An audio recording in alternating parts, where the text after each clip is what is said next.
नमस्कार, आप देख रहे हैं एएनबी न्यूज। आपके साथ मैं हूं पूजा परमार। हमारे खास कार्यक्रम हरियाणा चौपाल में खबरों की शुरुआत करते हैं।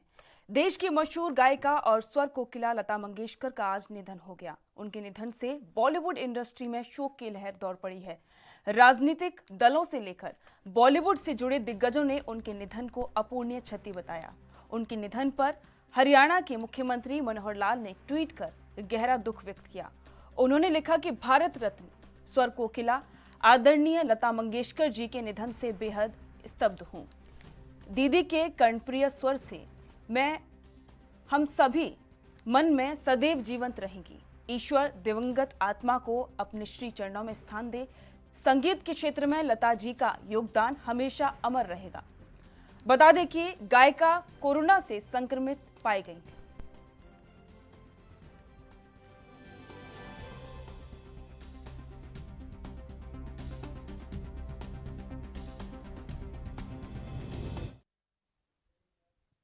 भारत रत्न स्वर कोकिला लता मंगेशकर के निधन पर सूबे के मुख्यमंत्री मनोहर लाल ने शोक जताया है।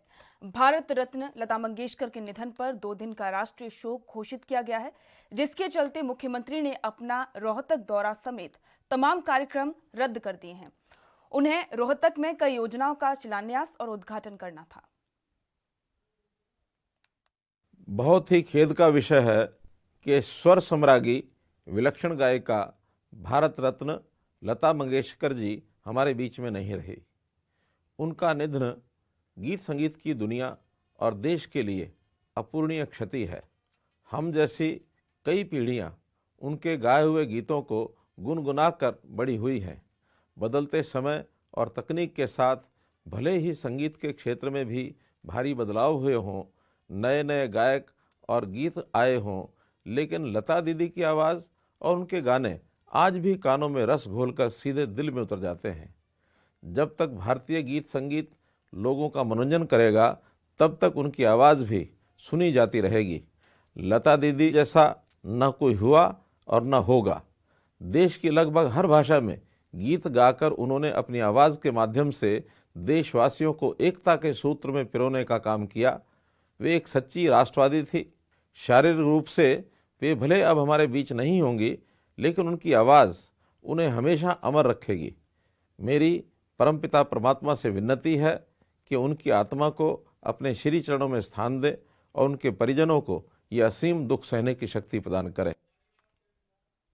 सुरों की सरताज सुर कोकिला भारत रत्न लता मंगेशकर अब इस दुनिया को अलविदा कह चुकी हैं। उनके निधन से हर कोई स्तब्ध है।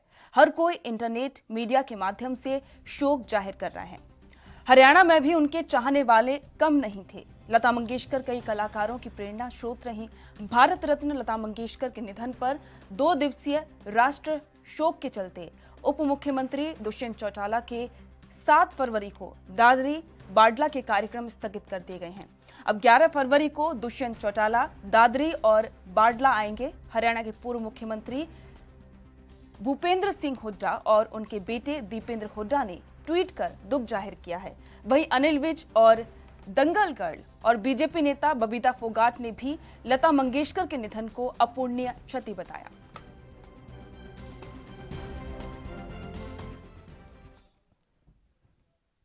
देश की मशहूर गायिका और स्वर कोकिला लता मंगेशकर के निधन से आज देश में शोक की लहर है। उनके निधन से देश के साथ ही दुनिया भर में शोक की लहर है। राजनीतिक दलों से लेकर बॉलीवुड से जुड़े दिग्गजों ने उनके निधन को अपूरणीय क्षति बताया है। उनके निधन पर भारत में 2 दिन का राष्ट्रीय शोक रखा गया है। वहीं हरियाणा के अधिकारिता और सामाजिक न्याय राज्य मंत्री ओम प्रकाश यादव ने भारत की स्वर कोकिला लता मंगेशकर के निधन पर गहरा शोक जताया। इस दौरान उन्होंने कहा कि लता मंगेशकर द्वारा गाए जाने वाले गानों में देशभक्ति झलकती थी, जो सैनिकों और देश के युवाओं में राष्ट्र के प्रति जोश पैदा करता था। राष्ट्रभक्ति को लेकर उनके द्वारा गाए जाने वाले सबसे लोकप्रिय गीत ऐ मेरे वतन के लोगों, जरा आंखों में भर लो पानी, जो शहीद हुए हैं उनकी याद करो कुर्बानी, और इस गाने को भी उन्होंने गुनगुनाया।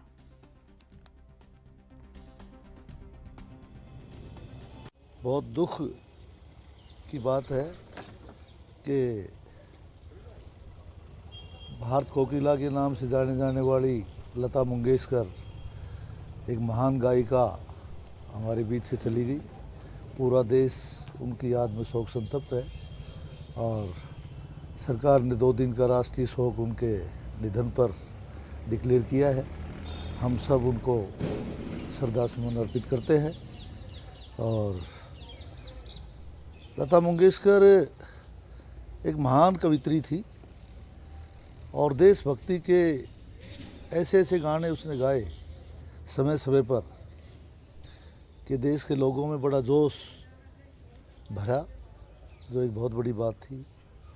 बहुत से गाने उन्होंने, ऐ मेरे वतन के लोगों जरा आँख में भर लो पानी, वो खेल रहे थे होली, हम झेल रहे थे गोली, इस तरह से एक बहुत जोशीला गाना, अनेक उसके गाने हैं इस प्रकार। भारत के युवा खिलाड़ियों ने इतिहास रचते हुए अंडर-19 वर्ल्ड कप में 4 विकेट से हरा दिया है। इसी के साथ भारत ने 5वीं बार इस ट्रॉफी पर कब्जा जमाया है। इस पूरे टूर्नामेंट में भारतीय टीम ने कमाल का खेल दिखाया। उनकी गेंदबाजी और बल्लेबाजी बहुत ही शानदार रही। अंडर-19 टीम को बीसीसीआई ने पुरस्कार स्वरूप पैसे देने की भी घोषणा की है। अब हरियाणा के मुख्यमंत्री मनोहर लाल टीम इंडिया के वर्ल्ड कप जीतने पर गदगद हुए हैं। उन्होंने ट्वीट कर लिखा, शानदार अंडर-19 क्रिकेट वर्ल्ड कप में हमारे नौजवान खिलाड़ियों ने उम्दा खेल प्रदर्शन से विश्व की सभी टीमों को मात देते हुए 5वीं बार वर्ल्ड कप भारत के नाम किया। इस ऐतिहासिक उपलब्धि पर मैं पूरी टीम और सभी देशवासियों को बधाई देता हूं। इतना ही नहीं, सीएम मनोहर लाल ने एक और ट्वीट किया जिसमें उन्होंने हरियाणा के खिलाड़ियों की जमकर तारीफ की। सीएम मनोहर लाल ने ट्वीट में लिखा, हरियाणा का छोरा ने गाड़ दिया लठ।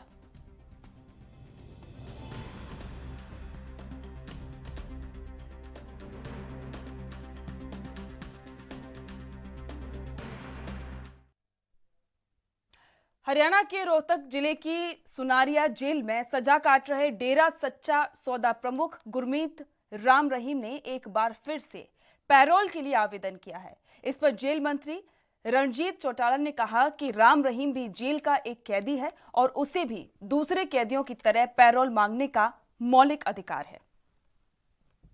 हमारा सब्जेक्ट है जेल में उनकी निगरानी रखना। जब जेल से बाहर जाते हैं तो फिर वो होम मिनिस्ट्री का काम है, उनका काम है, फिर वो संभालते हैं। उसका एडमिनिस्ट्रेशन का एक अलग विंग है, उनका काम है। हमारा खाली जेल तक है। जेल में उन्हें सब कुछ ड्यूटी में आगे, तब हमारे ड्यूटी से बाहर चले गए तो फिर आगे एडमिट के अपने अधिकार हैं। डिविजनल कमिश्नर उन्हें पैरोल दे तो उनके, हमारा उससे कोई लेना देना नहीं। हर आदमी को अपना अधिकार है मांगने का।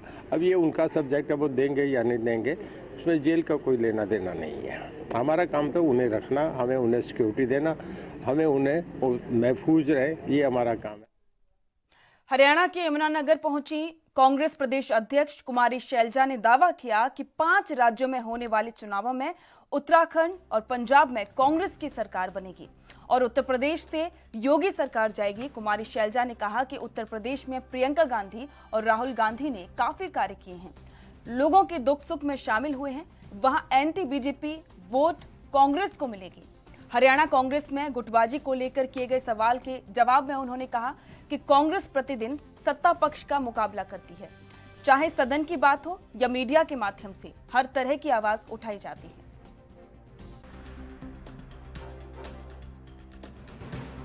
पंजाब और उत्तराखंड में लाजमी कांग्रेस की सरकार बनेगी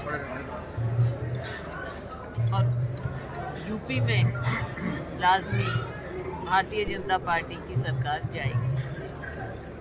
यूपी में बहुत ऊंचे दावे नहीं कर सकती मैं कि हम सरकार बनाएंगे, लेकिन ये ज़रूर कह सकते हैं कि भारतीय जनता पार्टी जाएगी और एंटी बीजेपी पार्टियां वोट लेंगी, जिनमें कांग्रेस भी है। कांग्रेस का बेहतरीन प्रदर्शन होगा। पिछले काफ़ी अरसे से आप देख रहे हैं कि मेहनत हो रही है, ज़मीन पर भी ढांचा तैयार करवाया गया है। खुद प्रियंका जी ने इसमें लीड ली है, हर जगह खुद पहुंची हैं। और ये भी आपने देखा कि दूसरी जो भी पार्टियां हैं उनके नेता इतने अग्रणी होकर लोगों की आवाज़ नहीं उठा पाए। देखो, दिन प्रतिदिन बीजेपी से मुकाबला हो रहा है, चाहे वो ज़मीन पर हो, चाहे आप लोगों के माध्यम से हो, चाहे सदन में हो। हर जगह भारतीय जनता पार्टी और भाजपा सरकार की जो गलत नीतियां हैं, गलत फैसले हैं, गलत कारनामे हैं, स्कैम्स हैं, कुछ भी है, सबके खिलाफ आवाज़ उठाई जा रही है। और ये हमने पहले भी कहा कि सड़क से लेकर सदन तक सारी लड़ाई कांग्रेस लड़ रही है, कांग्रेस के कार्यकर्ता लड़ रहे हैं और हम ये लड़ते रहेंगे। और बाकी एक बड़ी पार्टी है, हर तरह के सुर होते हैं, हर तरह के रंग होते हैं, लेकिन आखिर में जैसा मैंने कहा, ये हरियाणा पर भी लागू है, हर राज्यों में लागू है, कि हाईकमान का फैसला ही सब। हरियाणा में कोरोना संक्रमण के मामलों में लगातार गिरावट के चलते बंदिशों में छूट का सिलसिला जारी है। अब फरीदाबाद और गुरुग्राम सहित पूरे हरियाणा में सभी सरकारी और निजी कार्यालय पूरी क्षमता के साथ खुलेंगे। जिला उपायुक्तों की अनुमति से किसी जगह पर 100 से अधिक लोगों के जमा होने की भी छूट रहेगी। सभी मनोरंजन पार्क और बिजनेस एग्जीबिशन 50% क्षमता के साथ संचालित की जा सकेंगी।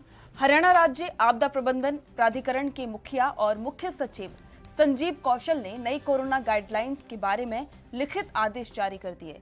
हरियाणा सरकार के महामारी अलर्ट सुरक्षित हरियाणा के तहत जारी अन्य प्रतिबंधों को राज्य सरकार ने फिलहाल 15 फरवरी तक बढ़ाया है। राज्य सरकार की ओर से जिलों के उपायुक्तों को सरकारी और निजी दफ्तरों के साथ ही सार्वजनिक स्थलों पर कोरोना वायरस के संक्रमण से बचाव के मानकों का सख्ती से पालन करने के निर्देश दिए गए हैं।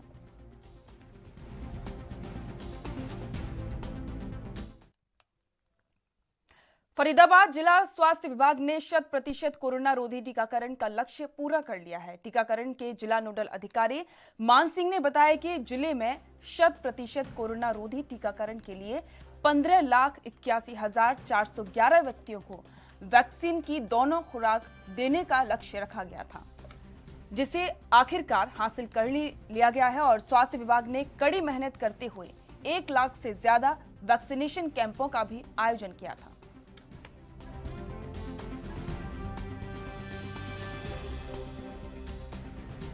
हमने ये सेकंड डोज भी अचीव की है और इसके साथ ये भी बताना चाहता हूं कि हमने इसमें इतनी मेहनत करी है कि हमने लगभग 1 लाख कैंप लगाए हैं हमने इस फरीदाबाद में जी। तो इसलिए और घर घर दस्तक घर घर जाकर भी हमने लोगों के टीके लगवाए। इस कड़ी मशक्कत के बाद में हमें बिल्कुल इससे खुशी भी है। बड़ी खुशी की बात है कि स्वास्थ्य विभाग ने इस समय 100% वैक्सीनेशन का कार्य जो है वो पूरा कर लिया है। हमारे फरीदाबाद में अगर डिस्ट्रिक्ट में देखा जाए तो 15 लाख से ज़्यादा लोगों को वैक्सीनेशन लग चुकी है। 100% वैक्सीन लग चुकी है और मैं ये कहूँ कि हमारा पूरा जो क्षेत्र है वो अब सुरक्षित हो चुका है। एक जो सबसे पहली जो एक काम होता है वो यही होता है कि अपने आप को सेफ रखा जाए। और सेफ कैसे रखें कि वैक्सीन लगवाई जाए। अब से तो यहाँ पर 100% लोगों ने लगवा लिया है और यहाँ का व्यवस्थावाद भी काफ़ी अच्छा है। और मैं तो यही कहूँगी मेरे अपने फ्रेंड वगैरह से और जो भी मेरे जानकार लोग हैं, ज़्यादातर लोगों ने लगवा चुके हैं और जो थोड़े बहुत बाकी है मैं तो यही उनसे कहना चाहूँगी कि जल्दी से जल्दी कोरोना का इंजेक्शन। संत शिरोमणि गुरु रविदास जयंती के उपलक्ष्य में 13 फरवरी से विकास और पंचायत विभाग हरियाणा के माध्यम से महासफाई अभियान चलाया जाएगा। इसकी विधिवत शुरुआत प्रदेश के विकास और पंचायत मंत्री देवेंद्र सिंह बबली 13 फरवरी को टोहाना विधानसभा के गांव बेड़ाई खेड़ा से करेंगे। कैबिनेट मंत्री ने जानकारी शनिवार को फतेहाबाद जिले के टोहाना कस्बे में स्थित अपने कार्यालय में जन समस्याएं सुनने के दौरान दी। इस मौके पर कैबिनेट मंत्री ने प्रदेश के लोगों से इस महासफाई अभियान में उल्लेखनीय भागीदारी दर्ज करवाने की अपील भी की। देवेंद्र सिंह बबली ने कहा कि हरियाणा के सभी ग्रामीण और शहरी क्षेत्रों के संत शिरोमणि गुरु रविदास जयंती पर 13 फरवरी से स्वच्छता अभियान चलाया जाएगा। उन्होंने कहा कि इस दिन टोहाना से 1 लाख लोग इसमें हिस्सा लेंगे।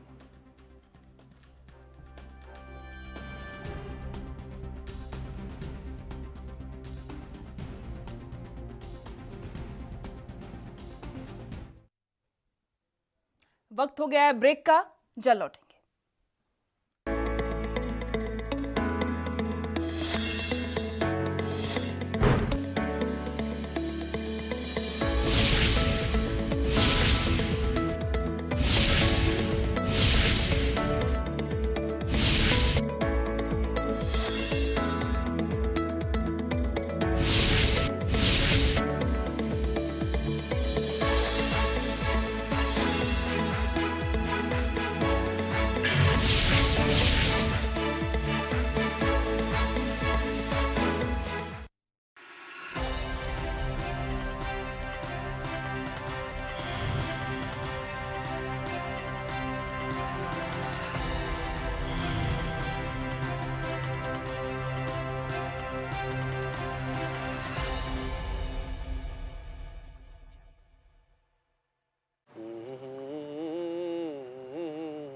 और भाई जी इस बार किस पार्टी को बटन दबा रहे हो?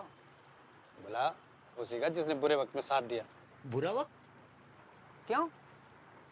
ये जब बीमार पड़ी थी तो ऐसा लगा कि इलाज के लिए खेत बेचना पड़ेगा, पर भाई अटल आयुष्मान कार्ड ने बचा दिया। इलाज के लिए एक पैसा नहीं लगा।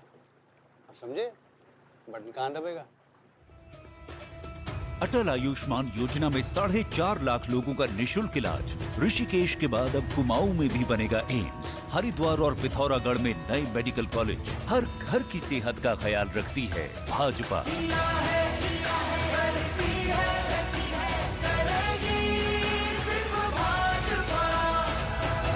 उत्तराखंड की पुकार, मोदी धामी सरकार।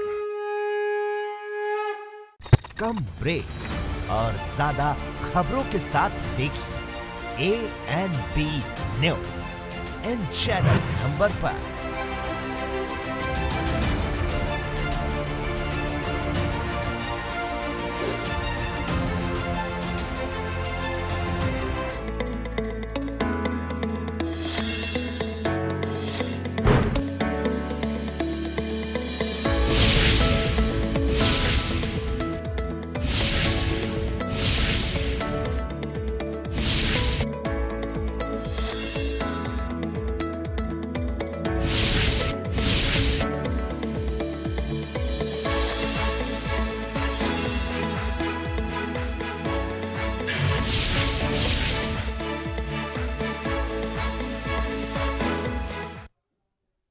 ब्रेक के बाद स्वागत है। बढ़ते अगली खबर की ओर।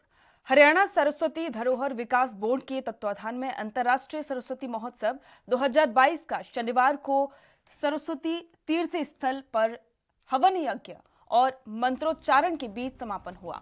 इस कार्यक्रम का आयोजन श्री मां सरस्वती युवा संगठन की तरफ से किया गया। इस कार्यक्रम में खेल मंत्री के प्रतिनिधि के रूप में जिला बीजेपी प्रभारी मेहरचंद गहलोत ने शिरकत की।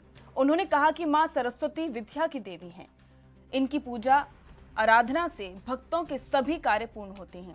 अंतर्राष्ट्रीय सरस्वती महोत्सव से पूरे विश्व को देश की प्राचीन संस्कृति से रूबरू होने का अवसर मिल रहा है और इस पवित्र नदी के किनारे ही पूरे विश्व को संस्कृति, शिक्षा और वेदों का ज्ञान मिला। ऐसे पवित्र नदी के तट पर पिहोवा का होना नगरवासियों के लिए बहुत बड़ा सौभाग्य है। इतिहास के पन्नों में अंकित है कि गंगा से भी बड़ी सरस्वती नदी को माना गया है। पुराने समय से पवित्र नदी सरस्वती को ज्ञान, सभ्यता, संस्कृति और जीवनदायिनी की संज्ञा दी जाती थी।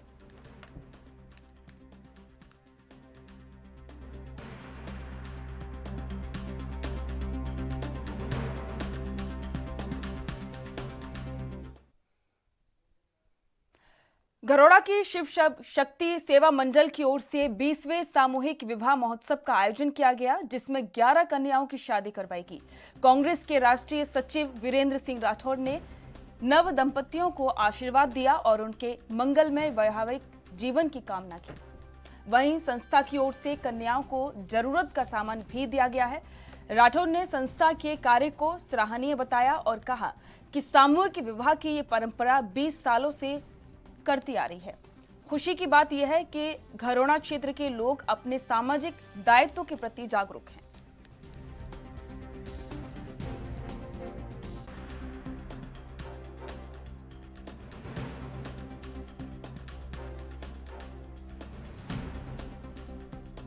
ये सामाजिक कार्यक्रम का आयोजन करते हैं और सामूहिक विवाह जो है उसका आयोजन किया जा रहा है। ये परंपरा लगभग पिछले 20 वर्षों से चली आ रही है और उसी परंपरा का निर्वहन करते हुए हर वर्ष की तरह आज भी बहुत सुंदर कार्यक्रम का आयोजन किया गया और मेरा सौभाग्य है कि मुझे हर वर्ष इस कार्यक्रम में आने का सुअवसर प्राप्त तमाम साथी कराते हैं। इसके लिए मैं दिल की गहराई से सभी साथियों का धन्यवाद भी करता हूं और मुझे खुशी है कि हमारे इलाके के लोग समाज के अंदर अपनी जिम्मेवारियों के प्रति बहुत जागरूक है और बढ़ चढ़ करके 36 बिरादरी के हमारे भाई सामाजिक कार्यों में भाग लेते हैं। ये दर्शाता है हमारे इलाके के लोगों का चरित्र, हमारे लोगों के इलाके के लोगों का चरित्र लोक सेवा, समाज सेवा और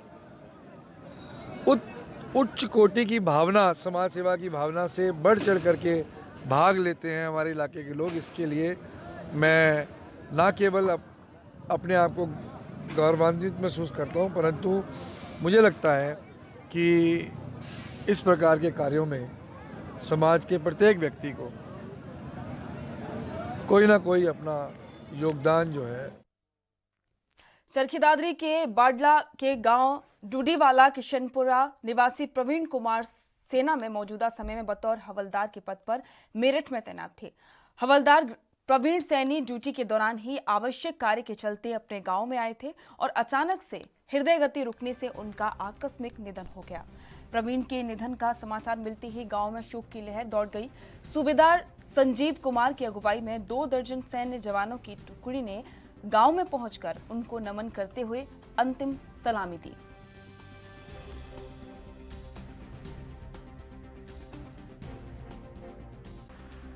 हवलदार प्रवीण कुमार हमारी 22 सिंगल रेजिमेंट का एक बहुत ही ईमानदार और काम करने वाला स्पोर्टमैन, हर क्षेत्र में आगे फौज के काम में भी, गांव के समाज के काम में भी बहुत ही अच्छा जवान था, जिसकी अचानक और दुखद मृत्यु से हमें बहुत गहरा आघात है। और जो लांस हवलदार प्रवीण ने सेना में रहते हुए काम किया, बहुत ही सराहनीय काम किया। गाँव के लोगों से भी पता चला कि उसने गाँव के अंदर भी बहुत ही सारा सामाजिक काम किया और आगे उसके भगवान उसके बच्चों को, परिवार को सांत्वना दी और आगे उसका परिवार तरक्की करे। 5 भाई हैं, इसके 2 बच्चे हैं, एक बेटा एक बेटी, और बड़ा ही होनहार लड़का था, मेरा भतीजा लगता है। हमने एक बहुत महान बच्चे को खो दिया, जिसकी हमें ताउम्र इसकी कमी खिलती रहेगी और पूरे गांव को खिलती रहेगी। ऐसा बच्चा था ये, जो एक हमारी संस्था बनी है उसके अंदर काम करने वाला, सबसे अधिक काम करने वाला, सबसे आगे चलने वाला, हमारे जैसे को सबको एक उस लाइन पे जोड़ने वाला इसी बच्चे का सारा खेल था। आज हमने इसको खो दिया। इससे हमारे गांव को और हमको, हमारे परिवार को, हमारे समाज को बहुत बड़ी त्रासदी पैदा हुई। फतेहाबाद में किसान संघर्ष समिति के विभिन्न संगठनों के पदाधिकारियों ने किसान विश्राम गृह में बैठक की।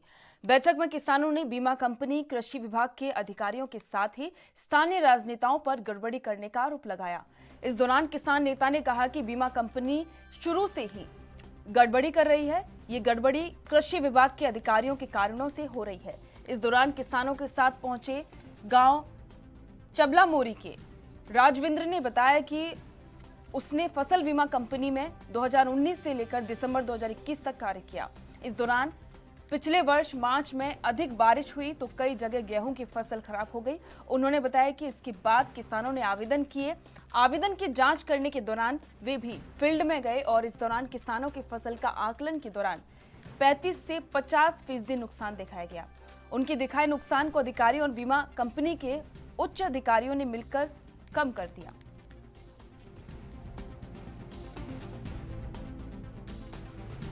साथियों, आज प्रेस कॉन्फ्रेंस करने के 2 इशू पे हम बात करेंगे। एक तो करनाल जो 7 फरवरी का जो आंदोलन है उसके ऊपर, और एक जो बीमा कंपनी वाले कैसे किसान की लूट करते हैं उस पर बात करेंगे। पहले जो बीमा कंपनी की बात कर रहे हैं, बीमा कंपनी वाले जब हेराफेरी कैसे किसान से करते हैं। अभी एक साथी राजविंदर सिंह है जो बीमा कंपनी में काम करता था, जब ये खराबा लिख के लेके आए तो वो 35% था, जब वो दफ्तर में चला गया तो वो 23% हो गया, 25% हो गया। 2-3 लिखत में मालूम इसके पास प्रूफ है। और ये साथी उसके बारे में ये जानकारी देगा राजविंदर, पहले ये बता दें, उसके बाद 7 वाला जो है उसके बारे में बताता। और मुआवजे के नाम पे कुछ नहीं मिलता, और एसपी साहब को लिखत में देके उस पर कार्रवाई हो। और जो 7 तारीख वाला आंदोलन है उसके मद्देनजर आज सरकार ने एक मुआवजे का ऐलान कर दिया है। ऐलान ही हुआ है, अभी जब तक मुआवजा किसान के खातों में नहीं जाता तब तक ये माना नहीं जा सकता, क्योंकि इसमें भी धांधली होगी। और पंजाब में 17,000 रुपये प्रति एकड़ के हिसाब से मुआवजा मिल रहा है। हरियाणा में इससे कम लेने का सवाल ही पैदा नहीं होता। हम चाहते हैं पंजाब के तर्ज पर तो मुआवजा मिलना चाहिए, उसमें 10% मजदूरों को भी दिया जा रहा है और 17,000 रुपया किसान को भी दिया जा रहा है। मगर हरियाणा गवर्नमेंट कुछ देने लेने को कुछ नहीं, अखबारों में विकास कर रही है। अभी आंदोलन को देखते हुए इन्होंने मुआवजे का ऐलान किया, जिसमें संतुष्टि नहीं है हमारी। इसके लिए हम लड़ेंगे, 7 को जाएंगे और जिसमें ट्यूबवेल कनेक्शनों का मसला है। ट्यूबवेल कनेक्शन नहीं दिए जा रहे, 80,000 ट्यूबवेल कनेक्शनों का आवेदन आए हुए हैं, जिसमें फतेहाबाद जिले में हमने लड़के कनेक्शन लिए, बाकी कहीं भी कनेक्शन नहीं मिले। अभी फतेहाबाद में भी पेंडिंग है। और जो बुढ़ापा पेंशन काटी जा रही है, इनकम का जो फैमिली आईडी बनाई जा रही है, उसकी इनकम के आधार पर उसकी बुढ़ापा पेंशन। और इसी के साथ हरियाणा चौपाल में फिलहाल इतना ही। देखते रहिए ANB न्यूज। नमस्कार।